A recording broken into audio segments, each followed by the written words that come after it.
Maybe a lot of you guys know me as a person that plays a lot of classic WoW, okay? So we're gonna see what this is all about, boys, okay? Fresh start servers, time-locked progression servers, whatever you call Hey, them. there's like music.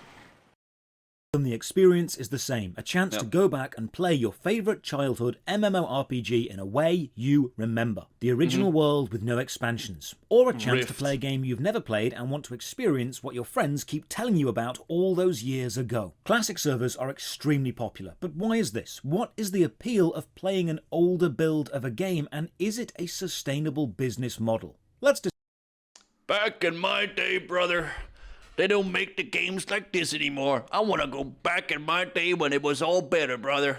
Yep, back when I played WoW, we didn't have these goddamn group finders and summoning Andes, dude. We had to run to the goddamn dungeons. All right, let's see. Let's see, man. discuss. Ladies and gentlemen, welcome. I'm Josh Strife Hayes. Hello. As MMORPGs grow and expand, they change. Builds of classes that you loved slowly get nerfed. Items you didn't like using get buffed. Zones get graphically reworked. The mechanics change. The audio changes. The advertising changes. Maybe the demographic of the game itself changes. And he looks really good. He's like very attractive. Like I'm just saying. Eventually the base game becomes completely unrecognizable from the live version. MMORPGs are essentially living, evolving things. Yes. And eventually the original player base don't recognize the game they've been playing for many, many years. Yep. And they begin to drift away. When this happens, the game company says, hey, let's release a legacy server. Let's release a classic server. A version of our MMORPG as it was years and years and years ago. So people can come back and play the original experience they fell in love with. Sometimes people think this is just nostalgia talking. Sometimes it's just about a more basic version of gameplay.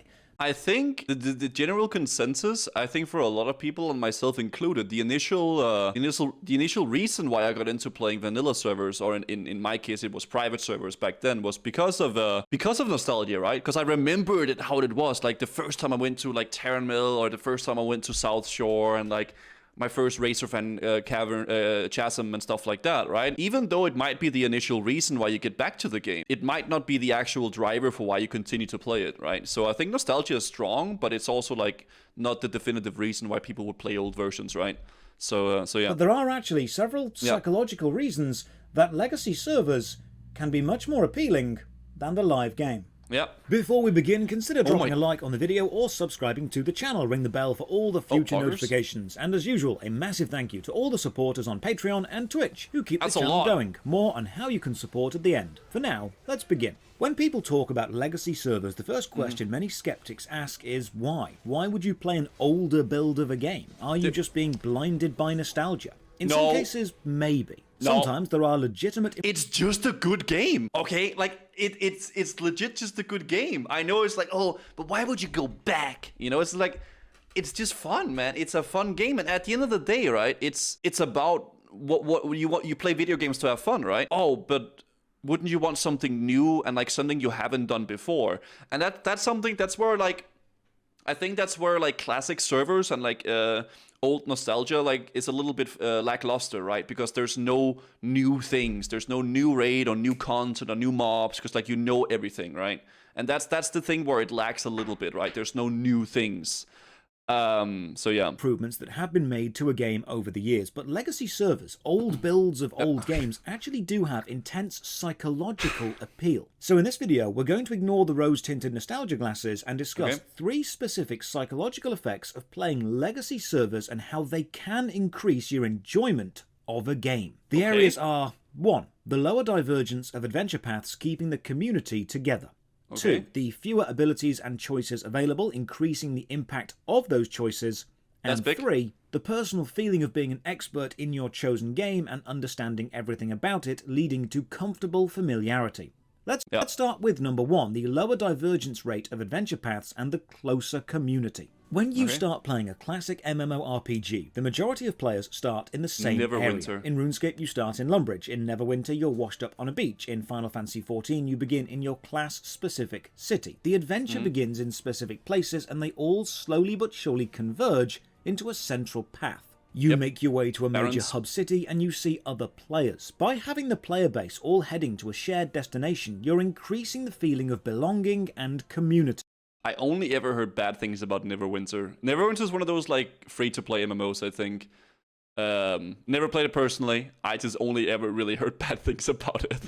You can see your fellow adventurers. You can talk and trade and feel part of something. It's like the cave in the original EverQuest. Everyone goes there, you know that there will be a community. As the adventure continues, you'll follow roughly the same path through the same zones, and you'll begin to recognise the names of others. You'll see the same healers out in the world, and then in a dungeon. You'll learn who to trust or who to avoid. The divergence of the adventure paths is low. It's important to remember that while guidance and direction is being given to the player, it's not being forced upon the player. You are free in Guild Wars 2 to follow the main storyline, in fact you're encouraged to do so, or you can go off and do a jumping puzzle. In the Elder Scrolls Online there is a main plot, or you can go off and explore a Daedric ruin. In Rune... That's what's fun, right? That's what's amazing about the game. It's an MMO, it's a free world. You can do whatever you want. You want to, like in many MMOs when I started playing for the first time, like unironically the first thing I did was just run straight out the starting zone and try to find the biggest monster I could. I remember I played a game. There was a time where I got really, really bored of WoW and I didn't want to play anymore for a little while. And I started playing an MMO called Perfect World. And the only reason why I wanted to play that game was because I knew there was some big Hydra out in the world. Like a big Hydra, like a demon water boss. And I logged into the game. I immediately went to the water where I heard that Hydra was, and I wanted to go find it. Because it's about like getting lost in a world, like getting lost in a new world. You know, just do whatever you want, basically. Because like it's sort of like you make your own adventure. Or you can go and fish for the next 6 months. Recommendations and guidance and gentle pushing toward a main plot is given but not forced. And if you do follow this recommendation, you'll discover that you're on the adventure with thousands, if not tens of thousands of other people, and this helps the feeling of community become established. But as time goes on and MMORPG games receive updates and expansions and additional zones, the amount of adventure paths available to you, even in the early game, increases vastly. And while this seems good on the surface because player choice is often a positive thing, it also comes with the unfortunate side effect of splitting and dividing the community leveling experience heavily. You are unlikely to notice people on your journey or recognize names. You won't talk to the same people because the chance of them being on your path for any length of time is lower due to the increased choice of possible paths. Stick a finger in my ass. Thank you for the prime, thank you, Debauche. Thank you for the prime, dude. I appreciate that. Thank you, thank you, thank you. Let's keep watching, boys. Yep. Now in Warcraft now, you can choose which expansion you want to level to. Great for choice, not great for community. Sometimes a bigger world I think, to add a little bit to this, I think the reason why probably I, as a person, enjoy leveling in Classic WoW a lot, and why I think it's fun, is because of the fact that the leveling is so interesting to me.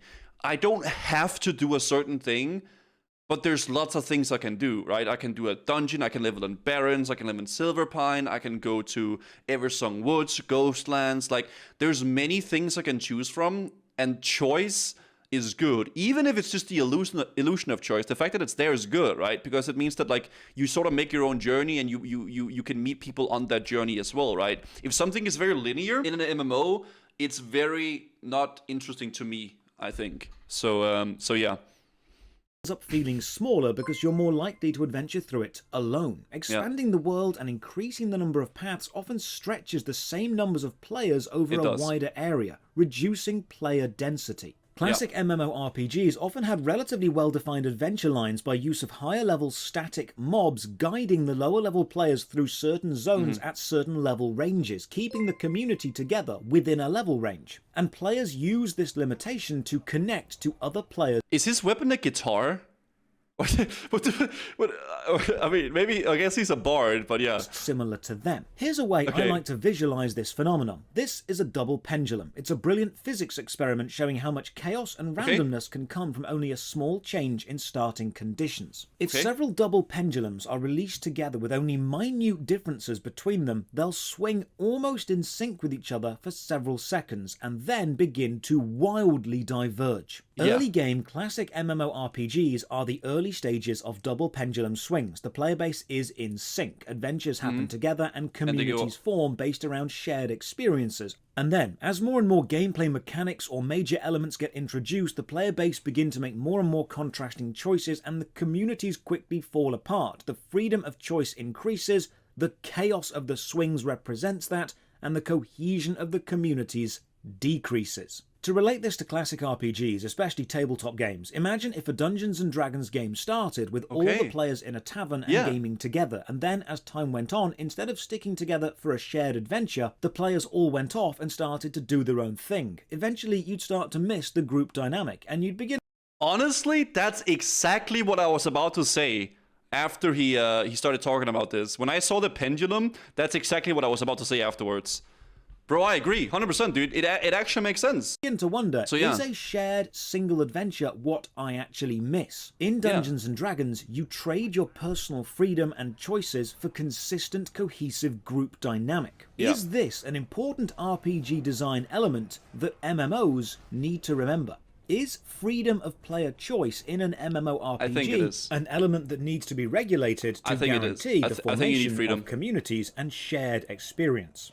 It's not just MMORPGs that experience this kind of community fragmentation. Yep. Back when Call of Duty Modern Warfare 1 released on the Xbox 360, you then had map packs being released, and suddenly the community wasn't just people who owned Call of Duty Modern Warfare, it was people who owned the map pack, or the other map pack, or all of the I remember that. Yeah, I remember that. I do. map packs. You were fragmenting your community down even further. No longer was it one cohesive unit of everyone playing together. I don't think he's gonna It drink was now this. smaller, compartmentalized units of little sub-communities within the greater community. And this doesn't help the homely, cohesive feel of having everyone play together. Yeah. This brings us to the second point. Older MMORPG games, especially the early game, had fewer adventure paths and fewer abilities, and I feel this is actually a major factor in player enjoyment. The Yes. relevance and the understanding of what your abilities and actions do, and your own ability to This is the exact thing I mean when people say, "Oh, Omega LOL, one button class, vanilla was so boring." Like, bro, it doesn't matter if your rotation is like 4 spells or something, as long as the spells you're clicking feels good. If they feel satisfying, that's what matters. It's not like, oh, look how big my dick is, dude. My rotation is 20. I need to click 20 spells to do correct damage. It's like, bro, that doesn't mean that it's fun. It's just like, okay, it's more advanced, yeah, but it doesn't mean that it's more fun, right? It's about having the gameplay feel good. see the effects they are having on any given situation. Here's an example. Let's say you're in combat. You have your basic auto attack and you have one ability. It's a huge smash attack and you can use it every 10 seconds. And when you do, you see big damage numbers, the enemy staggers, there's a nice sound effect, and you feel validated. You did that. You pressed a key, something happened. And you get to actually see the impact you had. It's only one ability, but you can point to the exact thing it did and say, I did that. Now The exact same thing with this, guys. This is probably like not a classic server thing, but more so like a nostalgic thing as well, right? Like an old game like Dark Souls. Dark Souls doesn't have like a whole bunch of mechanics like in of itself. Like there's not like 16 abilities and billions of spells, but like that one auto attack or that one roll you do feels good. Right, because you feel the effect of what it does. imagine this with a group of people. One player can stun the boss. When the boss attacks and you see it being stunned, you know that player did that. And another player can set the boss on fire, and another can heal the group. And when these limited but impactful abilities are used, you can see the effect they are having. And that's the key. They're impactful. This is also why a one-on-one fight in a film is often much more emotionally interesting than a massive clash of nameless soldiers. True. For example, the fight in the blacksmiths in the first Pirates of the Caribbean is vastly emotionally superior and more memorable. Oh, dude, it's a good ass movie. Top tier movie. Yeah. Than a huge sea battle in the third film. In Really the good. first smaller fight, we get to see the choices all the characters make, understand why they've made them, and then see the consequences of those choices, instead of just massive clash, someone might win. With fewer choices to make, the weight of each choice is much, much more important. And if you make the right choice, and your friends can see you making that choice, not only do you know you've made the right choice. Dude, when they see you pop Recklessness, you go in, Recklessness, Death Wish, pop Rage Pod, they know the damage is coming. They know it's coming, man. And that feels good. It feels good that they know that I know that it's coming, right? And it's like one of those things, right, where it needs to feel like that. Every class needs to feel unique, you know. If every class has everything, nobody has nothing.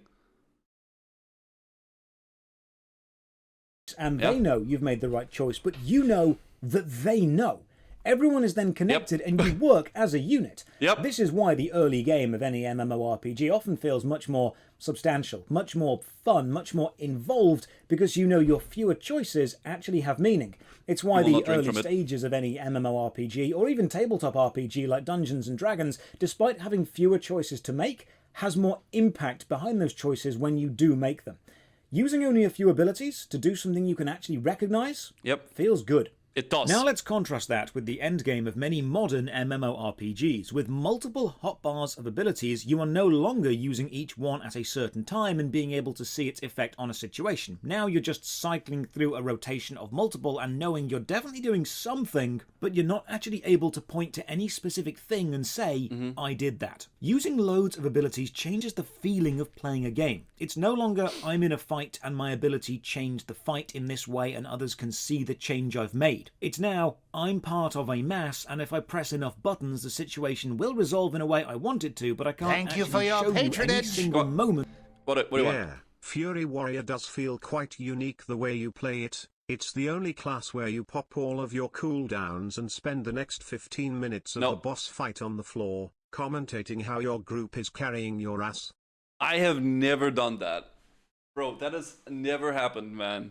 Every single raid I do, I pop off, I fucking blast, I absolutely top the meters, man. You cannot say otherwise. You really cannot. Of how what I'm doing is relevant. I know it is relevant, but you can't actually see that. Having more choices, ironically, doesn't always lead to greater enjoyment. Often it leads to a phenomenon known as analysis paralysis. If you have to choose one thing out of two things, your brain can actually make the correct choice, or it can justify why the choice it made was correct at the time. But if you have to choose one out of 50, your brain does a strange thing, where instead of focusing on the choice you've made, it actually considers the benefits of the potential 49 you didn't. And then, instead of processing them as 49 individual items, it groups them all together and balances the choice you've made against the collective overwhelming potential of the choices you didn't. And this almost always leads to you questioning your choice or ultimately feeling unhappy, because you didn't choose one good thing. You actively didn't choose 49 potential good things.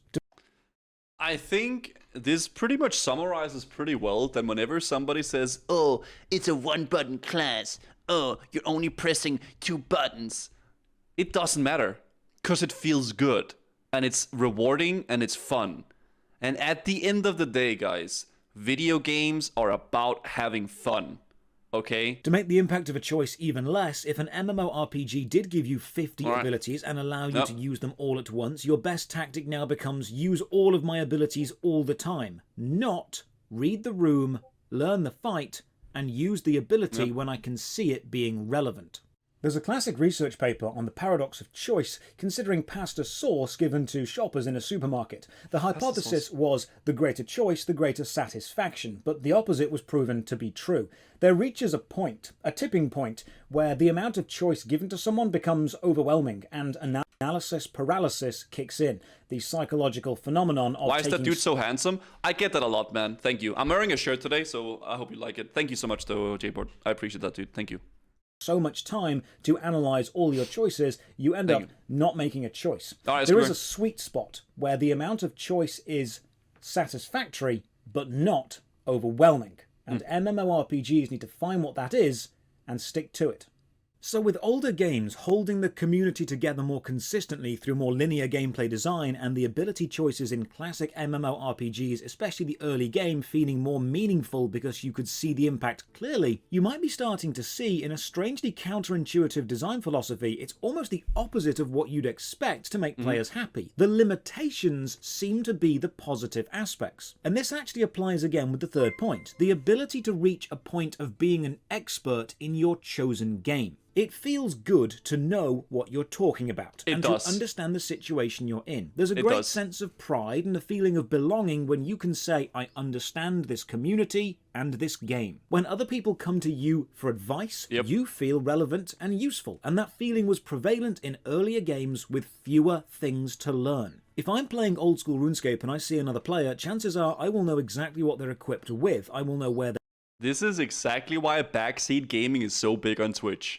Because whenever you play, let's say I go play Dark Souls or some random game, and I go in there and I play for the first time, even though I say, like, guys, please don't backseat or please don't do this, there's gonna be some guy that comes in and wants to backseat. Not because he wants to be rude or he wants to, like, ruin my gameplay, but he's proud that he knows more about the game. He's like, oh shit, this is my dude, my territory, baby. Let's go, dude. You know, and he wants to, like, hey, did you know that the sword that drops from the third mob, the skeleton to the left of the claymore, actually can get you a best sword slot? You know, it's like, it's one of those things, right? And it's like, he's not doing it to be rude.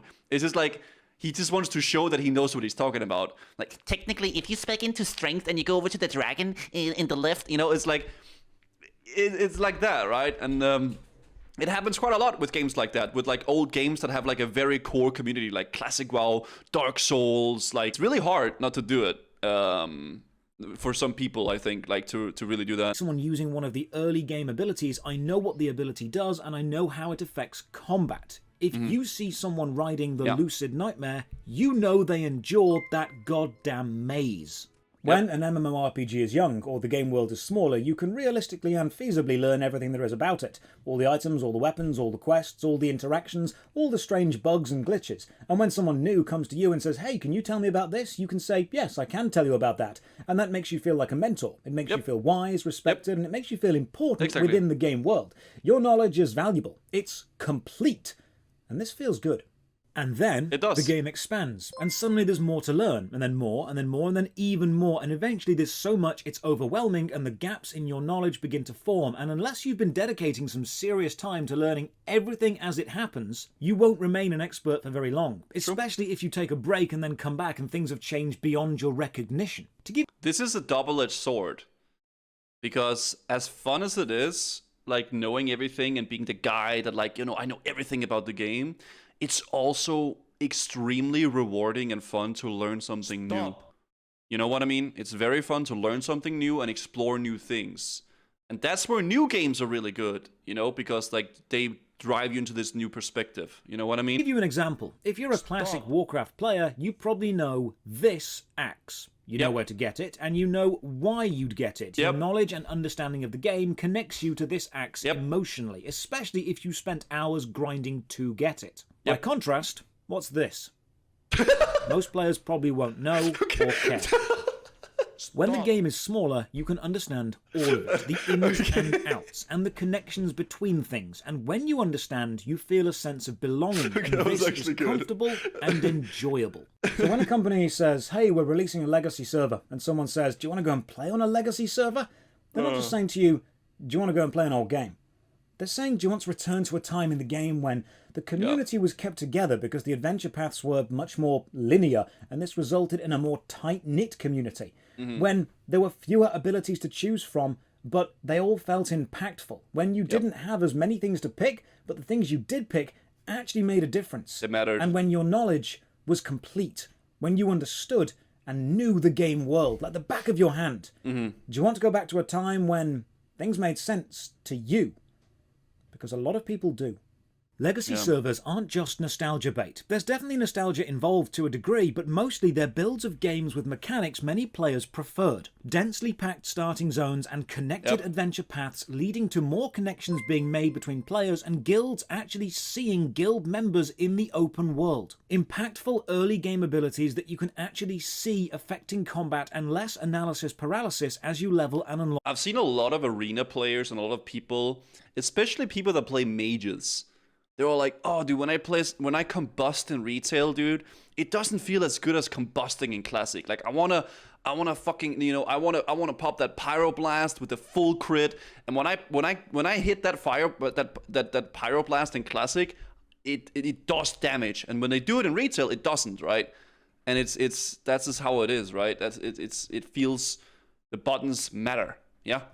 Unlock more to choose from, and a game and lore they already know and feel comfortable returning to. It's often nice to adventure through lands you remember fondly. It's why we return and play games from our childhood. We already know the adventure, we just like going on it again. The irony of this is it just a temporary thing? Once the player base has relived the nostalgia and gone on the adventure again, once they've enjoyed the limitation and learned the game fully, what do? Now what? What is there to do? The MMORPG is designed to be a forever game, so it must release new content. How does it do that in a way which retains the community, keeps Classic the impactful feeling of choice, and remains fully learnable without becoming overwhelming? The answer to that will differ depending on which developer you talk to, and so far we've not found it, which is why legacy servers exist. So what can modern MMORPG game design learn from the success of legacy servers? Player choice is great, but completely open worlds with no limitation need to understand the balance of player freedom against community creation. They need to understand that having hundreds of abilities ready to be used at any time doesn't always feel better than having a few impactful ones. And they need to realize that endlessly expanding the game doesn't always create an emotional connection to it. There is no right or wrong way to build the perfect MMORPG. This video isn't a guideline. It's a discussion of development and the reason players like legacy servers. So I want to know what you think. Do legacy servers have a place? Are they an enjoyable return to a simpler time, or are they a regression into an outdated development style? Are they sustainable, or are they doomed to leech off nostalgia and eventually die? Let me know in the comments below. As always, thank you very much for watching, and another massive thank you to all the supporters on Patreon and Twitch who keep the channel going. You can help shrink the text and support from only £1 a month. Check the video description for links to the Patreon, Twitch, Twitter, and our Discord. And as always, thank you for your patronage. The fact of the matter is that he never took a drink from his cup. He never even once took a drink from his cup. But yeah, I think that I think that classic servers have a place, and I think the important thing about this as well is that you can really learn something about the old games and try to implement this into newer games as well, right? Because there is something about it that's really, really good, and it's very unique, and obviously to a lot of people, myself included, it's fun gameplay, and it's something you want to keep playing even though it's so old, right? And that's something to learn a little bit from, and it's a little bit of food for thought, I think.